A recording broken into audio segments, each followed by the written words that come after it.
Pleasant good afternoon, everyone. My name is Teray Roll, and we are Caracom.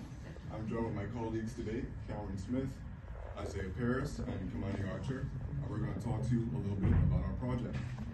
So to start off, we have design path, design B, in which the original ball enters on the left side of the system, is stored in the system, and a different ball exits on the right side.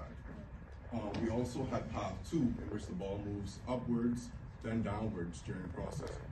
So basically how we interpreted this was that we would have a arm mechanism synchronized with a slope system. The arm would have the ball, rotate, and carry the ball upwards, and then drop it downwards into a pit, and simultaneously it would push a key out that would release the second ball out of the slope system. As far as our components goes, of course we had the base, we had the key, we had the slope system, the side wall right here supports the axle, and we also had, yeah, that's about it. But to give you an idea of how that looks like, we have our initial design here.